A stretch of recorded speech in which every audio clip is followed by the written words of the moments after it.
দেখেন যে ডিসক্রিপশনের মধ্যে লেখা stop thinking in terms of limitations and start thinking in terms of possibilities. আপনি কি পারেন না সেটা থেকে যদি আপনি ফোকাস করেন তাহলে কি পারেন সেটা কিন্তু আপনি খুঁজে বের করতে পারবেন না। সো যারা ডায়াবেটিশিয়ান আছেন এবং যাদের ফ্যামিলি স্পেশাল বাচ্চা আছে সেক্ষেত্রে কাছে আমার দুটো বেশি মেসেজ আছে। সেটা হচ্ছে যে যারা ডায়াবেটিশিয়ান হিসেবে কাজ করছে তাদের 4টা চোখ লাগবে স্পেশাল বাচ্চা দেখতে, একটা দুটো এখানে আর পিছনে লাগবে। আর নর্মাল একটা পেশেন্ট ডিল করা আর স্পেশাল চাকরি ডিল করা কিন্তু টোটালি ডিফারেন্ট। ডায়াবেটিশিয়ানের যদি মনে হয় আমার ধৈর্য কম তাহলে আমি বলবো আপনি তাহলে পিছিয়ে যাবেন, আপনাকে ধৈর্য দিতে হবে অনেক বেশি। একটা ডায়াবেটিশিয়ান যখন একটা ডায়াবেটিক পেশেন্টকে দেখবে, একটা নর্মাল বাচ্চাকে দেখবে, ওভারওয়েট পেশেন্টকে দেখবে, তার চেয়ে বেশি তার এনার্জি, তার ধৈর্য, বুদ্ধিমত্তা সবকিছু প্রয়োগ করতে হবে সেটা কোনো একটা স্পেশাল চাইল্ডকে দেখবে।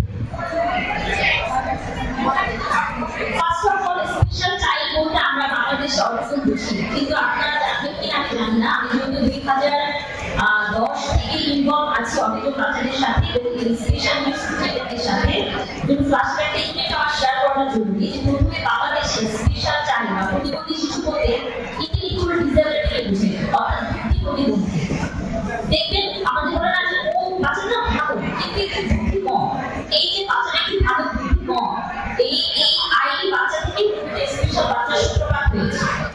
অটিজম তো ডায়াগনোসিস হয়েছে বেশ বাংলাদেশের পর, প্রথম দিকে যাওয়া হতো তখন বলা হতো পাগল, এই শব্দটা ইউজ করা হতো। আর আইডি বাচ্চা থেকে বলা হতো যে ওর বুদ্ধি কম, তো মনে হয় আয়োডিনের অভাব ছিল ছোটবেলায়, তাই বুঝে এরকম হয়েছে।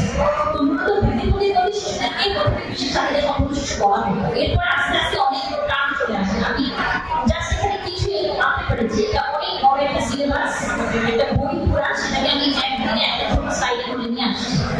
অটিজম আছে, এডিএইচডি আছে। আপনারা স্পেশাল বাচ্চা বলে আপনারা মাথায় রাখবেন অটিজম, এডিএইচডি, সিডি বা সেরিব্রাল পালসি, আইডি বা ইন্টেলেকচুয়াল ডিসএবিলিটি, এবং হচ্ছে আপনারা আরো কিছু আছে, ডাউন সিনড্রোম আছে, কিছু সিনড্রোমের চাইল্ড আছে যেমন কাবুকি সিনড্রোম, এটা রিসেন্টলি দুইটা বাচ্চাকে পাওয়া গেছে কাবুকি সিনড্রোম।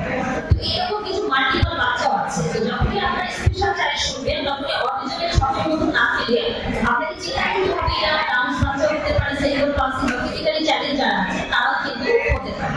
এটা একটা আমব্রেলা টার্ম, এই কারণে বলা হয়েছে স্পেশাল নিডসের সবই বাচ্চাদের সবাইকে নিয়ে আসা হয়। ইভেন কিছু কিছু বাচ্চা আমরা প্যারাজাইটিক পার্টমিনালি সময় দেখছেন সেখানে লার্নিং ডিসএবিলিটি ছিল, সেটাও কিন্তু স্পেশাল চাইল্ড নিডস। তো এরকম ধরনের ডিসএবিলিটি সম্পর্কে একখানে করার পরে এটাকে একটা আমব্রেলা টার্ম ইউজ করা হয়। আর এখন অটিজমকে এএসডি বলা হয়। এখানে আমি সরকারি একটা এএসডি লিখেছি। এখানে অনেক বাচ্চারা অনেকগুলো ডেভেলপমেন্ট, মানে আমাদের যে ডেভেলপমেন্ট আমরা নিয়ে কাজ করি সেই ডেভেলপমেন্ট একটাই যদি কমতে থাকে তখন আমরা তাকে বলছি স্পেশাল নিডস বা বিশেষ চাহিদা সম্পন্ন শিশু। এখন কথা হলো এই যে বিশেষ চাহিদা সম্পন্ন শিশু, এদেরকে এই নিউট্রিশনিস্টরা চিন্তা ভাবনা কেন করবে বা নিউট্রিশনিস্টের কাজ কি আসলে এখানে? যেহেতু আমি কোভিড প্ল্যাটফর্ম পেয়েছি, আমার মনে হয় এই মেসেজটা আপনাদের কাছে আমার দিয়ে দেওয়া দরকার।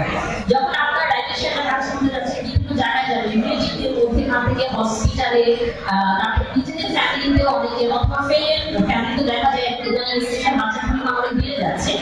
এই মেসেজটা আপনারা রাখবেন যে একটা স্পেশাল বাচ্চার যখন ট্রিটমেন্টের কথা বলে এটা কোনো ডিজিজ না, এটা কোনো রোগ না যে আপনি মেডিসিন দিয়ে বা আপনি সাপ্লিমেন্ট দিয়ে তাকে ভালো করে ফেলবেন।